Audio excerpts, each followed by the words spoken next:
What if I told you there's one strategy that helps you use the fastest replying gateway in your gateway selection? I've tried this one time and I was a little bit skeptical until I saw it like working, right? So imagine there are 600 plus gateways, and with the network provider that you choose and the limits that you choose, you can get 5 gateways in this case. So I'm just going to push this probably to 10 gateways.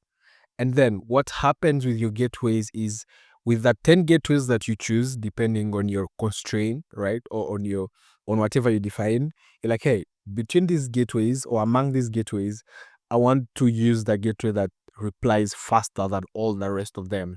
I think you might need to use this if you just need speed of response when using Wayfinder. And for that, you just do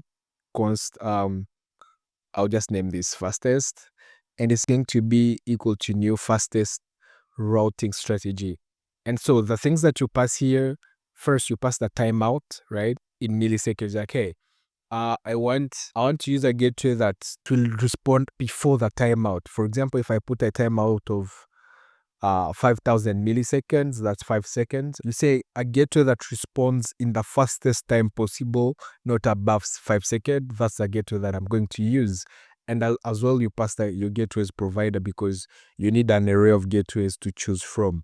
And in this case, I'll still pass that network gateways provider. So this will return me 10 gateways, right? And from those 10 gateways, the Wayfinder SDK will send a request to each of them and see whichever gateway responds faster than the rest of them, and that's a gateway that is going to be used.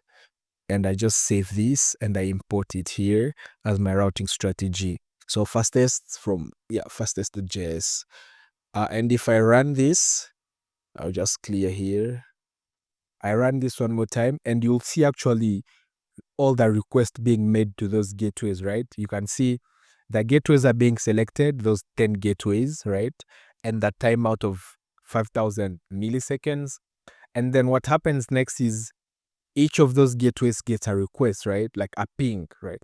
So the SDK pings, Wayfinder pings each of those SDKs, and the SDK that replies the fastest is the SDK I'm going to use. You can see it replied in 925 milliseconds, under 1 second, right? And this is permaget.io. I could try to reduce this. Let me see. Yeah, you can try to reduce the timeout probably to, or even 1,000 milliseconds, because in the ideal case, you want the gateway that just replies faster, like the fastest compared to the rest, like ideally under 1 second. So, but in this case, I'm going to do under 2 seconds. And I do this again, and we see what result we get, right? It fetches the gateways, it pings all of them. And yeah, in this case, the one that replied faster is rio.ionode.top. And you can see the time here, it replied in 609 milliseconds, which is, yeah, that is quick. That is quick, I'm not going to lie. And as you can see here, you just want something that replies fast, and you can use that. And that's one of the use cases where you might want to use this fastest ping routing strategy. You define your timeout in milliseconds, depending on your use case or how you want to use it.